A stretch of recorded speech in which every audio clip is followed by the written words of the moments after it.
Hello, this is Dr. J. You're watching week 9 for the course Drugs, Crime, and Social Policy. I'm going to talk about prescription stimulants and antidepressants this week.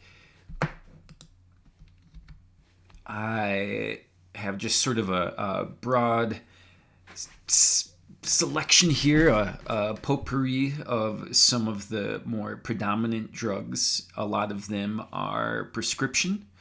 So we can think about the Empire of Pain, the book we're reading, and the whole pharmaceutical industry that is involved in this. There's sort of a broad selection, a broad reason for prescribing these medicines. I'm not necessarily going to get into that in this lecture. I will be showing some links to videos that are news stories and other cultural products that can sort of talk about the various different effects of prescription stimulants, such as Adderall. I think Adderall's probably the most famous one of these. Ritalin, of course, is also very common for people who are looking for study aids and all those types of things, people who have issues with attention. I, as usual, look to a website that's called Anthrosource to see if I can find any information about the things we're talking about each week. We're doing this sort of Monster of the Week model. And if there's anybody doing ethnography, this sort of intense, in-depth, long-term participant observation that I more or less studied in my PhD, hung out in a Brazilian favela for several years. It's really interesting. I've done this for the first time this semester and sort of building this course over time. And one thing that I've noticed is that a lot of the drugs we're talking about do not have much anthropology written about them. This site, Anthrosource, that I use, has all anthropology journals, hundreds and hundreds of articles, 20-page, 30-page articles that are published each month in this Anthrosource. And there weren't really much about antidepressants or much about prescription stimulants. The only thing I could find was this sort of business discussion in the Journal of Economic Anthropology, a real nice journal that looks at the political economy of society and how maybe specific industries or expressions of class are experienced in different ways. Doesn't really have much to do with Xanax. I was sort of reading this whole article and I read the whole thing. It's like 13 pages. I have it linked on Blackboard. And one thing I was waiting for were for the drugs. I was thinking, oh, is this going to be something about the drug industry, something very similar to Empire of Pain? Okay, maybe this is interesting. And really, it didn't. It was only really this sort of joke at the end of the article that brought in the idea of Xanax, which is one of these prescription stimulants that we can talk about. So just reading the title and the abstract: don't mix Paxil, Viagra, and Xanax. What financiers say about inequality. The article makes us use of theory of humor and play to analyze a corpus of jokes private equity investors tell about the work that they do.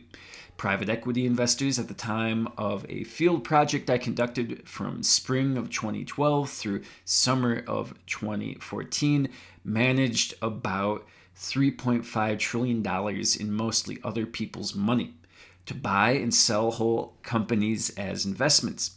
By just about any measure, they're wealthy and powerful. They have lots of resources and can make many other people do things.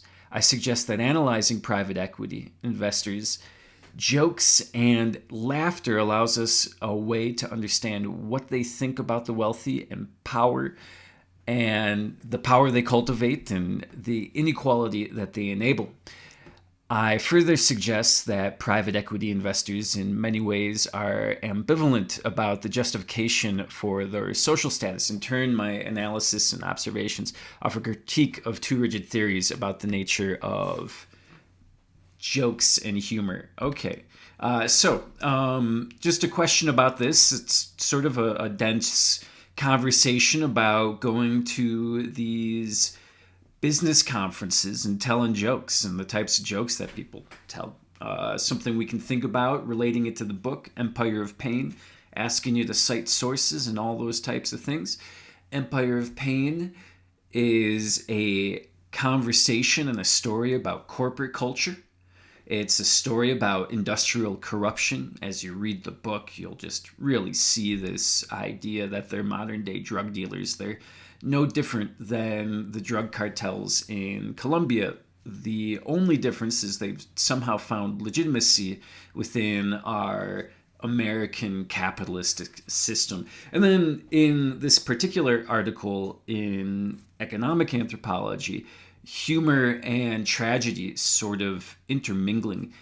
The HBO series about the Sacklers, the Empire of Pain sort of parallel miniseries, has some humor in it. It sort of pokes fun at the super elite that appear completely in their whole own world, right? And the tragedy they're sort of immersed within. In this corporate setting, this other corporate setting talked about in the shorter article that I am talking about, we see it's more so like industry specific jokes, just sort of things that make sense within a specific subculture, corporate culture.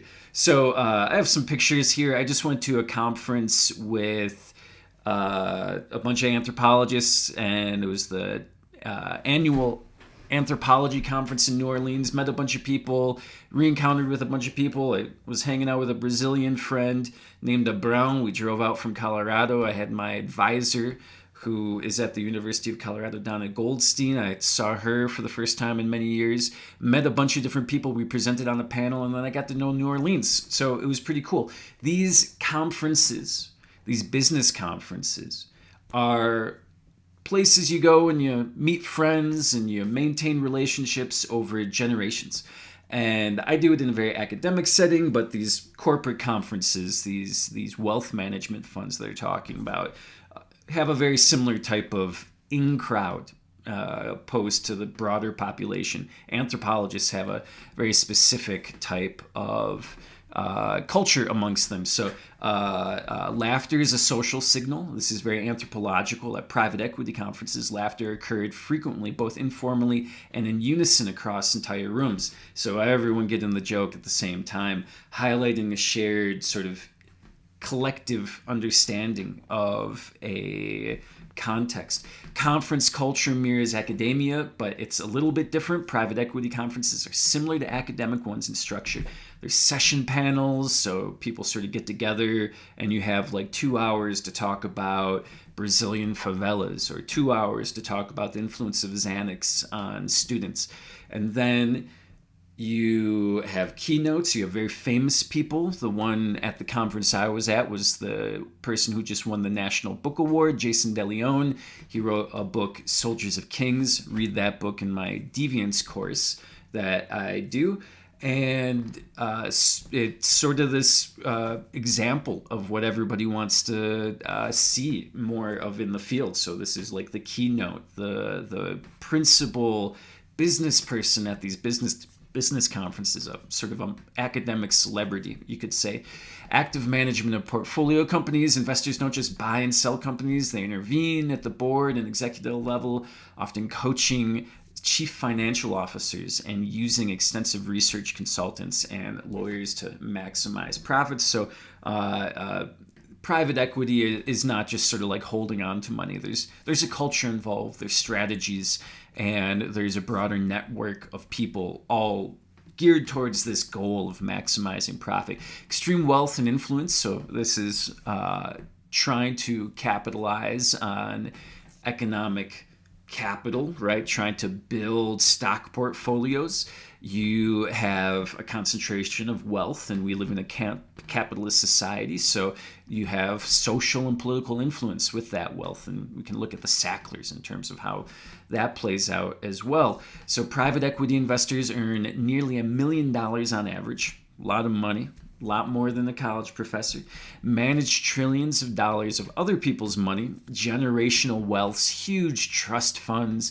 I knew a guy who was descendant from a Roosevelt, and he didn't have a whole lot of money, but he was like 6th-generation trust fund. There was just this entity that was maintained to have sort of a fixity of wealth, to be able to buy a house a generation after generation and have that grow within the stock market. Very just abstract stuff. I grew up in a working class family, so for us it's every generation's got to fight for their own type of thing.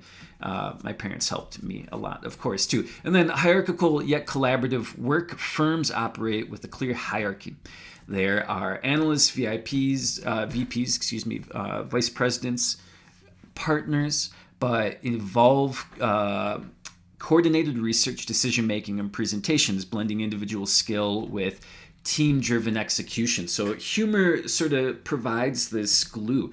Humor is socially interactive. Enjoying a joke requires shared understanding. Jokes reveal ambivalence about privilege. Private equity investors' humor often reflects uncertainty or tension about their wealth, social role, and the legitimacy of their work. So like, are we sort of telling ourselves lies? Are we really do something positive for society? Are we just sort of greedy people? If we get more money at the end of the day, is that all that matters? Class and social critique and jokes, many conference jokes, 46%, and the author of this article went to dozens and dozens of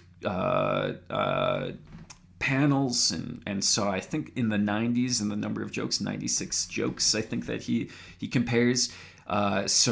Many conference jokes compared standard private equity rhetoric, value creation, and efficiency. So these are sort of the goals of these private equity funds. Thinking about this in context of the pharmaceutical companies, what are their rhetorical goals with critical perspectives such as greed and exploitation? Like, okay, we're in the end of the day, we're doing this because we're making money. We're not doing this for the good of humanity. And sort of the joke lies in that space in between. Are we actually doing what we are supposed to be doing? And then we also are very knowledgeable about our massive privilege that this discourse gives us, this rhetoric gives us. Jokes expose taboo truths in this sense, that sort of that elephant in the room, that idea that there is a big contrast. And then humor is a lens for cultural and social complexity. And I mentioned my advisor in the last slide when I was talking about going to that conference. I took a picture with her, Donna Goldstein. She wrote about Brazilian favelas as well. They had a lot of stuff with drug dealers in favelas. She actually visited a prison, and it was like this island prison, almost like this James Bond type environment, like supervillain lair. I visited, they've closed the prison, but she went back in the 1980s, and it was like the worst prison in the world. She like slept in the cells of drug dealers and stuff like that. And one of her big focuses, particularly about her book, the name of her book is Laughter Out of Place, and it's all about dark humor and things like that. So ethnographers really do like to look at humor and how it sort of plays out in these rather tragic settings. So what was the joke that relates to Xanax? Just sort of to bring this full circle. Sometimes when you read an interesting article, and I thought this article was interesting, sometimes you got to make these connections, right? So maybe the Xanax connection was superficial. The only time Xanax gets mentioned is in like the second to last line here. And this is just a quote. The plenary speaker, so the most important speaker at the conference, noted that Tom Perkins, a billionaire and partner in the venture capital Kleiner Perkins, had recently compared animus against the wealthy, so negative thought against billionaires, we should abolish billionaires, stuff like that, to Kristallnacht, which is the Night of Long Knives. This is more or less the Kristallnacht, is a night when the Nazis more or less just eliminated a bunch of Jewish businesses. So the keynote speaker said this was a ridiculous comparison. I think it's a ridiculous comparison. People have been killed and brutalized in a horrible way. His guy Perkins with and this is a quote here, this guy Perkins with a $100 million sailboat absolutely can't compare himself to this. Continuing this quote, he's out of his mind. The plenary speaker then said that this shows that you really shouldn't mix Paxil, Viagra, and Xanax. So he made this joke about the pharmaceutical mix, and that may be explaining why he made this horrible comparison between billionaires and the victims of Nazi violence. So talking about Xanax, maybe it's a little bit of a funny context. When I show this video in class, people find it funny. Obviously, if you know anything about Lil Xan, maybe you don't. He sort of was like a flash in the pan celebrity. He was famous for like a year, really ridiculous kid, sort of okay SoundCloud rapper type of thing, Post Malone era, talked about being on Xanax all the time, and he got all these face tattoos, and he was just sort of this weird personality and just prime SoundCloud rapper 2018 type of stuff. And this video, I'll let you watch it, but he talks about what Xanax did and how it more or less was something that he was abusing, yes, but something that he was more or less given because he was a rambunctious kid, someone who was having trouble in school and causing a little bit of trouble, and the intervention was to give him Xanax.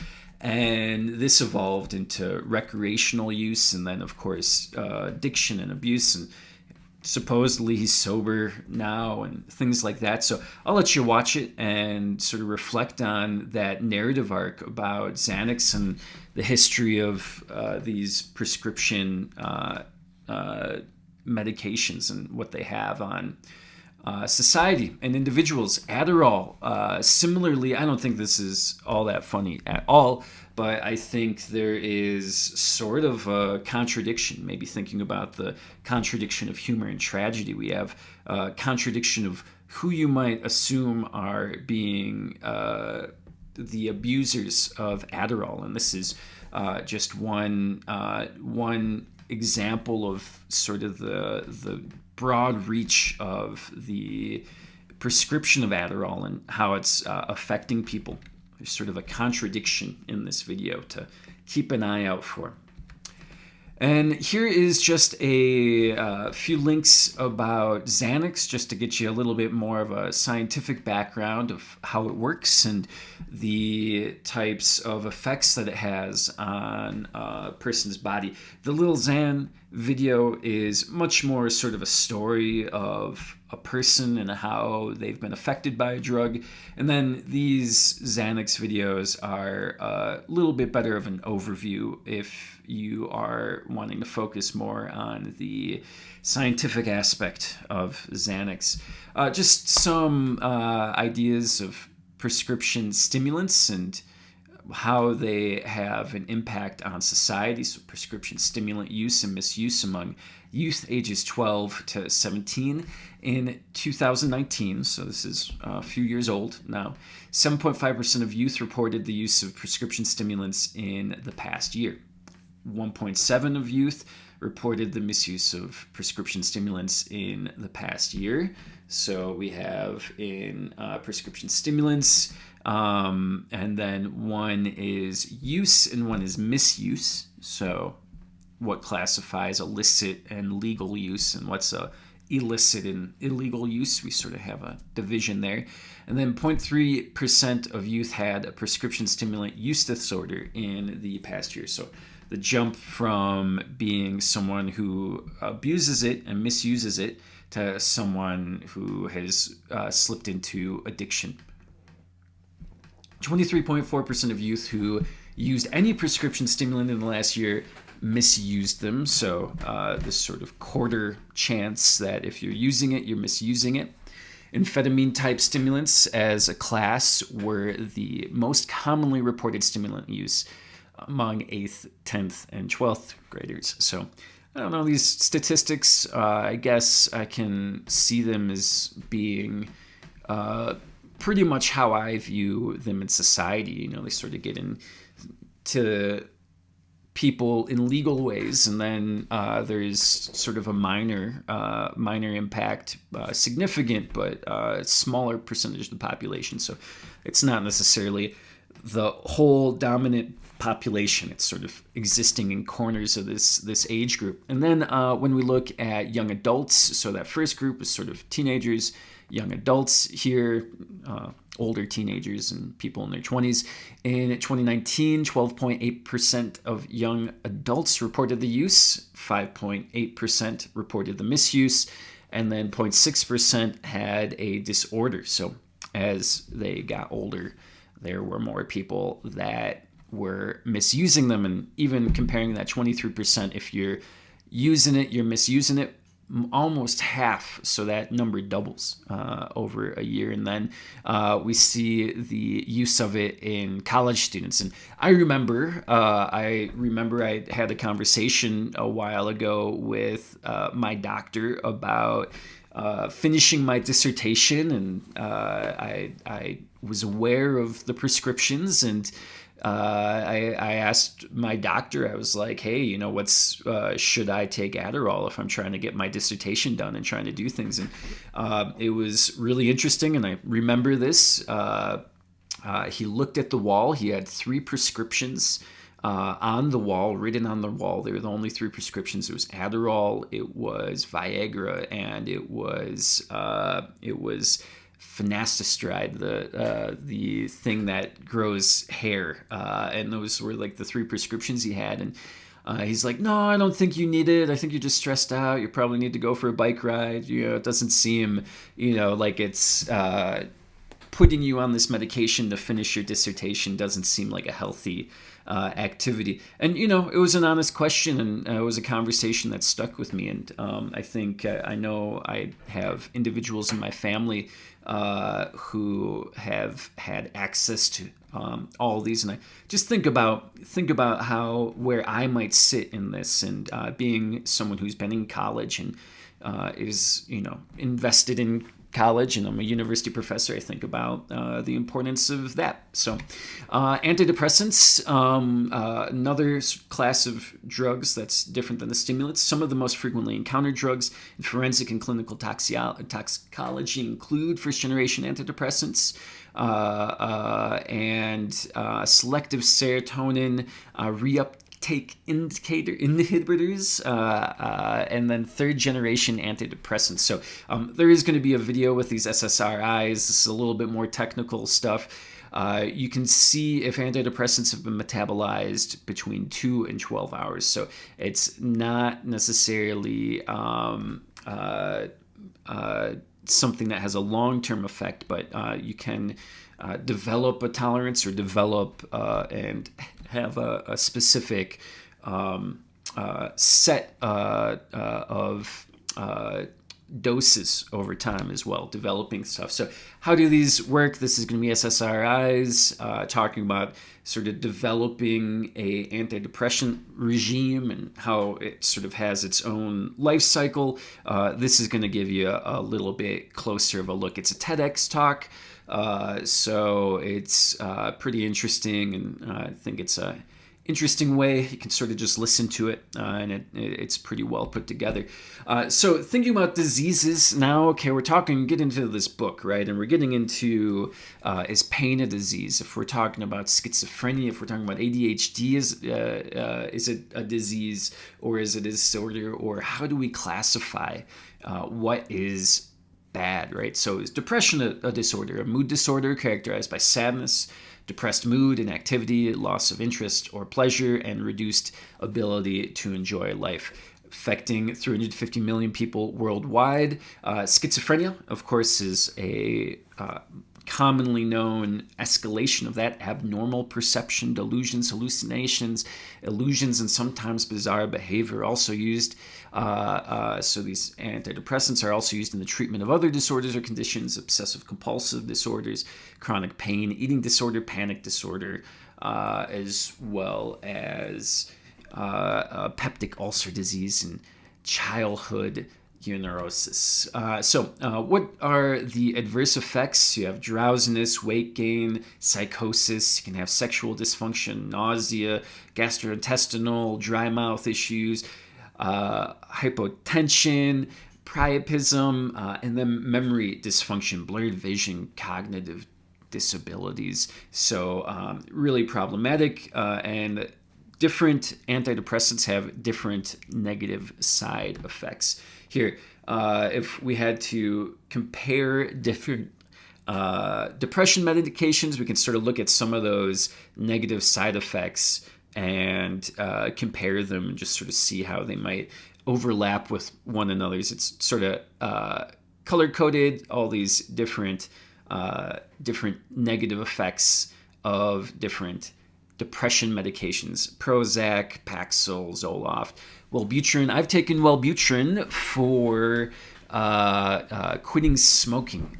When I was in the favela doing research, there were shootouts every day. Sometimes I couldn't really leave my house. I would drink coffee and smoke cigarettes. Real nasty habit. And in Colorado in 2016, they had a program, and I bet they still have it, where you call up, and part of the lawsuits that the states had against the tobacco companies was included resources to get people to quit smoking. And so what you do is you get a Wellbutrin prescription, and I think it might be a minor dose. It's sort of an anti-anxiety medication, and I know people who didn't like it. It does sort of mess with your thinking. From my experience, I took it at a very limited time, and I know it was a difficult time for me. You don't go from smoking a pack of cigarettes to nothing without being sort of a grouchy person, but nonetheless, I could see some of the adverse effects, and it is one of the, if you just look at Wellbutrin there, that middle line, bupropion. Sorry, I just slaughtered that. Bupropion. There you go. Bupropion. So it's one of the more expensive ones and has some of the fewest negative effects. So that's probably why they prescribe it for mass tobacco cessation. Historical context, we can see that there was this Menominee hypothesis established nearly 50 years ago. Patients with depression have depleted concentrations of serotonin and dopamine, and the first pharmacological treatment came out about 50 years ago as well, so 50s, 60s, 70s. I can think about, and this is sort of mentioned a little bit in the Sackler book, because the Sacklers were sort of the generation after lobotomies. This is really like, we're going to cut people's brains out through their noses. We're going to lock them away into an insane asylum for their whole life. And then at about this time, you see the development of these broader systems to understand psychosis and bipolar disorder and mood disorders and all those types of things. So interesting process here. There's a few different. There's also the glutamate hypothesis. So there's a central nervous system, and the glutamate is the major excitatory neurotransmitter and makes functional contributions to more than half of all synapses in the brain. So glutamate system, which is, you can imagine, it's not necessarily easy to understand what the glutamate system is. And once it was sort of understood as this highway for neurons, there was efforts made to disrupt it, right? The glutamate system is going to have a little bit different or parallels to the more visible nervous systems that we have. So first generation, there was a well-recognized time delay of several weeks. So you sort of develop this regime, right? You got to sort of build up a potency within your system. Therefore, the therapeutic effect of first generation antidepressants emerge through the inhibition of reuptake or blockage of metabolism is acute. So unless you're just really dedicated to it, you're going to take a step back. That's sort of that idea of reuptake. So second generation is these SSRIs are trying to interfere with that reuptake. Second generation medications like selective serotonin reuptake inhibitors. Serotonin reuptake inhibitors sort of reduce the risk for problematic side effects, problematic metabolizations of the drug over these long period of time. So you might be developing a suite of antidepressants, one that can be consistent over time versus one that might have more steadying effects or more stabilizing effects in contrast to that more abrupt and powerful first generation. So emerging research, we can see things like ketamine, which I get advertisements for ketamine in my social media all the time. At-home ketamine kits, come and get it. Ketamine's becoming very common. I think there's been a lot of research on it, and there is also these ideas. It's a hallucinogen, right? So it is in a different class. We talked about hallucinogens a few weeks back, and the big idea of these hallucinogens is the idea that we are going to be having this sort of existential egoless experience where you're able to sort of see outside of your body. But they've found that this has had a very similar effect to that glutamate system, right? Where that's that idea of this sort of system in those first generations that you're trying to target. MDMA and ketamine have this similar effect, these first generations, and it also has these other sort of positive effects, these at times euphoric effects or hallucinatory or egoless psychological effects that are a little bit more ceremonial and stuff like that. Look at week, what is that, 5, when we talked about hallucinogens, for a little bit more into how that might work.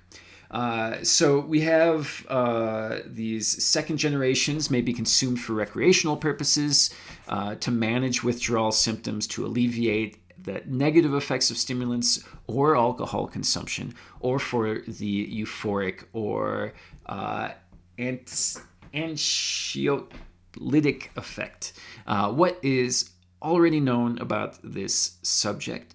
Publications reported the abuse misuse of some antipsychotics, mainly these two, quetiapine and olanzapine.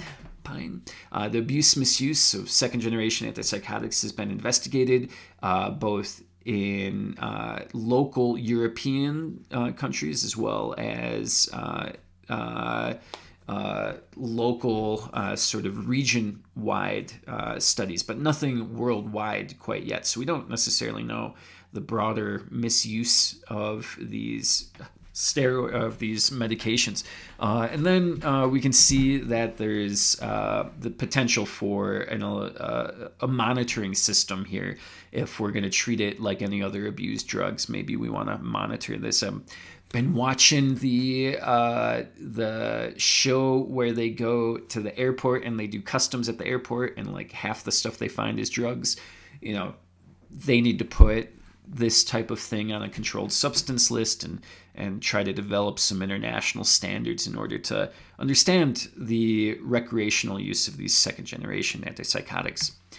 Baby heroin, this is sort of the next generation video here. It's really interesting. Feel like the doctor does an excellent job in relating some of these problematic concepts and complex concepts to someone who might not be trained as a medical practitioner. So take a look at that video.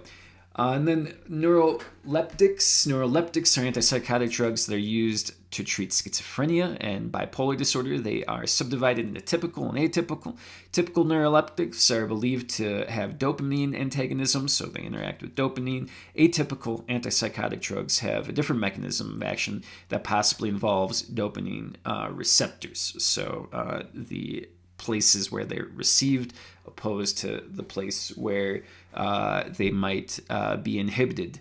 So the exact mechanism of action of antipsychotic drugs is not known. Typical antipsychotic drugs have been proposed to act primarily as dopamine receptor antagonists. This idea stems from studies that have shown that the ability of typical antipsychotic drugs to reduce psychotic symptoms is most closely related with the affinity of these drugs for dopamine receptors. So, in other words, there's still a lot of questions. We have a lot of good theories, and it's sort of these drugs are interacting with our theoretical models of the glutamate system and other types of hypothesis.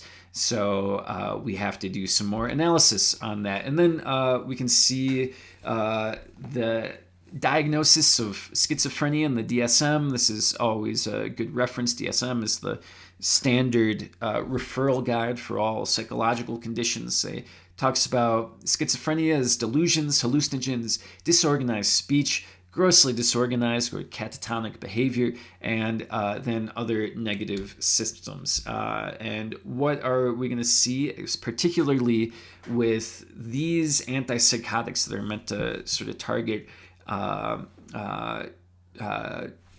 schizophrenia? We can see dystonia, involuntary muscle contractions in the head and neck. I will just give you one reference that I sort of understood when I grew up a little bit, but when I was a kid in grade school, our bus driver had a tic, and it was something, fortunately, I believe the kids handled it pretty well, but it was something that was the talk of the town, and he was my bus driver for a few years, and he would have rather dramatic facial tics that could have been concerning for a kid, but our parents talked to us about it. I guess a really good learning experience about mental illness and mental health. Onset can have hours to day treatment initiations. You can put people on different types of medications to help reduce it. Tardive dyskinesia, late onset involuntary muscle movements, often higher in women, may make these conditions far worse. Akathisia, restless and muscular discomfort. So you're seeing a lot of tremors. Your neurological system, this glutamate system, is getting interfered with, and it's having some of these negative nervous system impacts throughout until muscle rigidity. I didn't say muscle rigidity. So other concerns: antipsychotic medications do not usually improve the symptoms that underpin poor functional outcome, such as cognitive impairment. Clinically significant cognitive impairment is a hallmark of psychotic illness and is already present prior to the introduction of antipsychotics. Will Game Changer antipsychotic live up to the hype? I have this linked in the Blackboard page. The U.S. Food and Drug Administration, FDA, is due to issue a decision by September 26th. This was last year, on the approval of Cartex, which was a first in-class antipsychotic. If approved, it would be the first drug with a novel mechanism to treat schizophrenia in decades. So there's still a lot of types of conversations going on and developments. It's a new field, 50 years old, got a lot of time. So Pain management, been around since the dawn of time. Opium, we're talking about opioids. Empire of Pain, this is just going to cover more or less the first half. I do have there, you should be at like 300 or 400 words. This is a very skimmable book. I would not recommend, if you are short on time reading it, to go and hang on every single word. It's definitely, being in college, there's a huge, long, detailed history. I've read it about 3 times already just because I teach the class and I try to find new things to talk about and sort of new ways to look at it every single time. But it's 500 pages, so there's a lot of facts there. I'll talk a little bit about the story arc. Hopefully you've been at least getting this sort of basic background. These are sort of some underlying themes that we see. So the Sacklers grew up in Brooklyn, New York, sort of dense Brooklyn, New York, 1930s, Jewish immigrants, Galician, so from the areas of Spain. They were young go-getters. They ended up going to this sort of shady medical college. It was not an accredited medical college, but they ended up becoming doctors anyways. Didn't really necessarily always understand how that worked, but I guess there's always weird little loopholes. They end up working at this huge mega hospital, this sort of 1930s city on a hill. This was during the Depression. There was a program called the Work Progress Administration. And it was a federal program that just tried to mobilize government money in order to not have the Depression sink further and further, not let unemployment go down. Let's create jobs. Let's use the power of the U.S. government to borrow to make sure that we can get ourselves out of this depression. The U.S. does this a lot. So they get this job at this sort of model hospital, this one that's sort of state-of-the-art, huge. It's a gigantic hospital. And this was at a time when medical feats were sort of accelerating. This was in the lead up to World War II. There was a lot of chemical advances. Looked at that in the book 10 Drugs. You can see this is sort of the next generation. This is that sort of German laboratory transferred to the United States, and now we're seeing sort of the supremacy of the U.S. healthcare system. The brothers worked at this hospital. They worked with a lot of people who had psychological issues, and they developed a sort of moral purpose that they would refer back to throughout the rest of their career. This idea of sort of humanizing people and trying to cure them of all their types of pain. The brothers bought Purdue Frederick, which turned into Purdue Pharma, the company that is the main subject of the book. It's a small pharmaceutical company, had medical training, but were particularly experts at marketing and the development of a business infrastructure. So they sort of came up in this exciting time in the United States when you could go from the Depression to the post-war boom. And since they were doctors and since they had their sort of foot in the door really well, they shifted and they went into private business and they sort of formed a corporation. And this is something that happened countless times in the United States after World War II. A lot of people sort of leaving the war. And they really did it better than most others, the Sackler brothers. They focused on marketing specifically to doctors, and there's a bunch of tricks of the trade. They had things like giving gifts to doctors and giving them watches and giving them awards and having them come out to conferences and fly out to an exciting location where you can go hang out with your colleagues and we'll pay for it and we'll put you up in a nice hotel and all that kind of stuff. So chapter 7, that's sort of the first 7 chapters of the book. You'll read it, really good detail. The author, New York Times journalist, gets into all these really sort of entrenched details. And the reason why those first 6 chapters are really important is because it sort of establishes a more innocent past. The company that they would transform into became something short of absolute evil. It drugged a whole world, right? So what we see is the sort of ascendancy in the 1950s of the Sacklers, the 50s, the 60s, the 70s. They're really becoming this minor pharmaceutical elite. They are having a few different prescription medications. This is still a little bit before oxycodone. And we can see that they are amassing wealth. And what do? They collect art. I mentioned the WPA, Work Progress Administration. They helped sponsor the hospital they worked at. Well, that was a time when they were doing a lot of public art, like murals and paintings that would go into like post offices and hospitals and stuff like that. And they would hire a bunch of out of work artists during the Depression. And that's the type of art I collect. I have dozens of paintings that I buy at auctions on that. Really interesting to see how wealthy people invest in art. So the Sacklers more or less bought a temple and they put it in the Met. And the Smithsonian had a whole bunch of battles with them. So this is like super prestigious. And if you've ever been to the Temple of Dendur, it is in the Met. It's in this awesome museum. It's more or less a temple that was going to be destroyed from a flood in Egypt. They were going to build this, or they did build this huge hydroelectric dam to dam the Nile.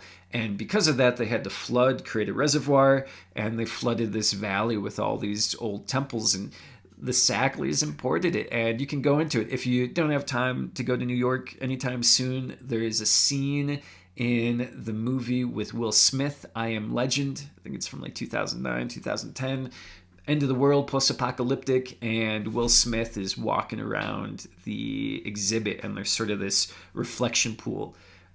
It is, if you are an art collector, if you want to give a artistic legacy to the world, this is the most prestigious possible thing you could do. It's ancient, it is beautiful, it's immersive, it's one of a kind. No one's ever going to be able to do again. So, okay, they become these very prominent donors to the Met, and they ensure that it gets delivered there. And, actually now they say it, they don't even pay for all of it. They just give $3 million of it. I think it probably cost a whole lot more than that. The incidents, internal conflicts regarding the influence to the significant recognition they wanted for the donation became sort of the talk of the town. They're sort of entering New York high society at this point. The Temple of Dendur was placed in the newly constructed Sackler Wing. So if you go to the university, we got buildings named after university or after donors. Same thing at museums. Most of these museums, you put your name on it and you give a bunch of money, which had restrictive signage representing the family's influence and contributions. Their contribution was severely overshadowed by the growing scrutiny of philanthropic methods and their sort of personal conduct. They're sort of seen as stepping out a little bit. They were seen as being a little bit too presumptuous in this high-class environment, thinking they were too much and too important. Chapter 8, we see that there is talk about internal tension within the family. See that Mortimer Sackler's personal life becomes an issue. He sort of becomes the pariah of the family. Divorced his first wife, Muriel Lazarus, and they had 3 children. And these are children that are going to come up in more current times. He began a relationship with Jerry Wimmer in the 1960s and had a wealthy European lifestyle in the 1960s. Mortimer lived all over the place and loved traveling and socializing, but was really distant from his kids, so he's a bad dad. And then Arthur Sackler, who was a workaholic, wasn't going and traveling abroad, resented Mortimer for his freedom and wealth, and the relationship started going downhill. And there's sort of this conversation about establishing a London or European-based operation for Purdue that becomes this problematic issue. After Bill Froelich dies, so one of these very close participants in the Purdue Pharma, Raymond and Mortimer secretly took control of IMS, cut Arthur out, so this was the most profitable division of the Purdue portfolio. They took control of it, cut him out. If you ever saw The Social Network about the rise of Facebook, this is sort of what Mark Zuckerberg did. He got help from a lot of people, got a lot of money from people, got connections from people, and then cut them out once the business got big. The idea behind IMS was to aggregate pharmaceutical sales data, gathering information about what drugs doctors were prescribing and furnishing that data to pharma companies, which would pay a premium for it in order to hone their marketing. So you can think this is a very sophisticated apparatus, and one that is going to have a great deal of monetary potential. And they just cut out one of their brothers. Mortimer's son Bobby struggled with addiction and mental health and eventually committed suicide. So not the best dad in the world, sort of abandoned this kid, and he struggled with mental health issues, showing how Mortimer's family relationship was getting worse and worse. Excuse me, gotta go back here. So we see the decline of Arthur's marriage. He was trying to maintain this public figure. He's trying to be part of the New York social scene. And when we're at this point, there's like nothing about drugs or anything, or like it's just these people living this just Gilded Age life. This quote here: if Arthur was getting used to the idea of publicity, he insisted that it was publicity on his own terms. He wanted to be the editor-in-chief. The art collector Ed Wallerberg, who served as an official at the Met, remarked. So people were like, all right, this guy's a control freak. He didn't want anyone else to have the last word. After refusing to agree on any divorce settlements with his wife Marriott, she attempted suicide. So a lot of self-harm in this family, leading to Arthur signing the divorce paperwork, but leaving her with nothing but an empty house. A falling out with the director of the Met over publicizing the Saxler's contribution led to Arthur donating his art collection to the Smithsonian. So the Met and the Smithsonian are competing institutions. So there's some conflict in this sort of messiness of this. They first got a lot of money from Librium and Valium, which are sort of mood stabilizers. We see that they were initially discovered by this guy, Roche, chemist, Leo Sternbach, and the Sacklers marketed it. They targeted doctors publicly through magazines and medical journals and audio recordings. They could advertise on the radio. They could send out vinyl records and say, hey, here's a vinyl record, play this, and you'll like what you hear. Success, they introduced in the 1960s Librium, which was once again something for anxiety, mostly prescribed for anxiety. $20,000 in monthly sales and 1.5 million monthly prescriptions. Ads for Librium began appearing in one of the largest circulating magazines in the country, Time magazines and People magazines, and benefits were becoming more known.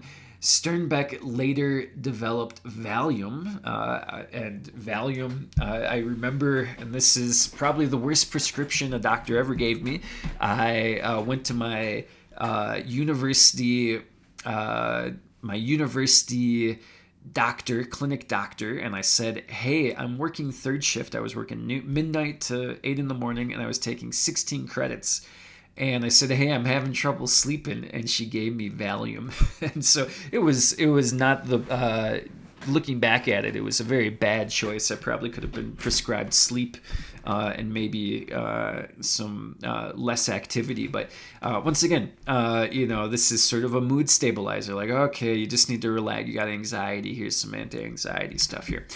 Emerging issues with side effects and potential abuse of the drugs was downplayed by the company. So marketing, we're selling, we're trying to make money off this drug. We're treating a disease, but we're trying to make money. The federal government investigates Librium and Valium, making it a controlled substance and harder for consumers to purchase. So you couldn't just sort of put it out there at the pharmacy. Sackler was a key figure in marketing. Roche downplayed addiction risks, so the medical background, the medical company downplayed the medical aspects, and they were marketed as safe tranquilizers. Public became aware of potential abuse nonetheless through these sort of messy public proceedings. Arthur and Marriott, upon moving to a new home, realized they needed more furniture, so Arthur's interest in Chinese antiques began, and this becomes a whole other art collecting thing, and they end up amassing this massive, huge Chinese antique art collection. And you can think China's not what it is today. Now China is the number one art consuming country for sure. And they have this sort of new wealth that emerged over the last generation. This is sort of the generation before that wealth.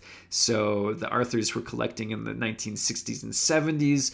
This would be the time of like the Cultural Revolution, and the communists are like burning and destroying anything that represents the colonial and imperial past, and they're just sort of being very destructive towards art. So this is, this guy has a lot of access to a lot of art and a lot of money, and he amasses this just very precious collection. Arthur was fascinated, and decided to buy a large collection from this one guy, one off, and then his interest grew into an obsession. And if you know anything about the artifact market, I worked in anthropology museums and archaeology museums, and I've collected myself.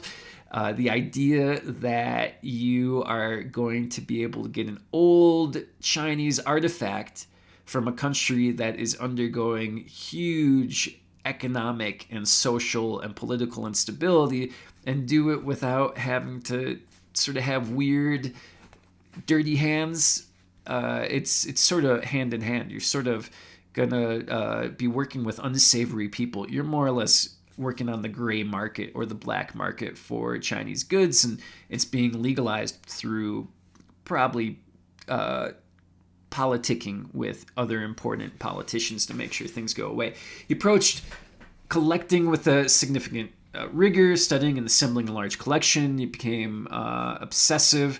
And then he also was someone who was very secretive and a tough negotiator. So once again, we are so far away from the problems that they'll cause. And I think this book does a great job in sort of reminding us that they have all these things, and the opioid pandemic was something that they didn't really care about. And there was sort of a secondary concern. So Arthur loved art, wanted to be remembered. He donated a bunch to Columbia University, gave the name to Columbia University's big buildings.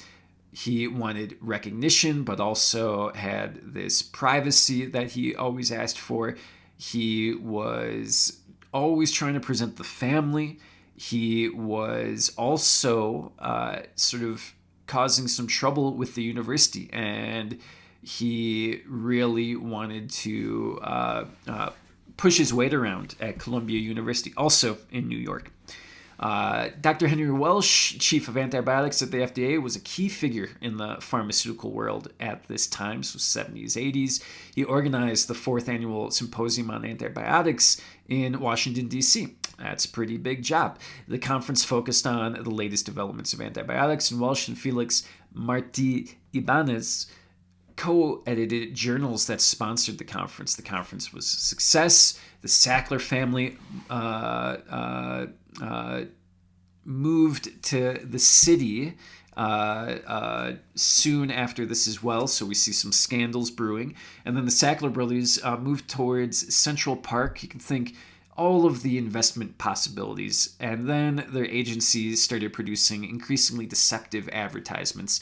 And this guy, John Lear, investigated pharmaceutical ads, and Lear then published an article about the issue. And we can see all these people come back, and they all sort of become players. So all those people I just mentioned are going to be people that are going to be sort of like bought off or brought in or ignored. And the Sacklers are just going to sort of go along their lives. And this book is just such a great example. So when you're reading, look for things that might interest you in it. Look for maybe how you might be able to relate this to some of the other things that we're going to be talking about in the course. Going to have in 2 weeks an essay that's going to be assigned. So as you're reading through that book, highlight some things you want to share in that essay and you want to talk about in your essay and put into your discussion post. Think about the evolution of drug culture, the legal yet illicit lines we draw, and then how the Sacklers were experts at walking this tightrope.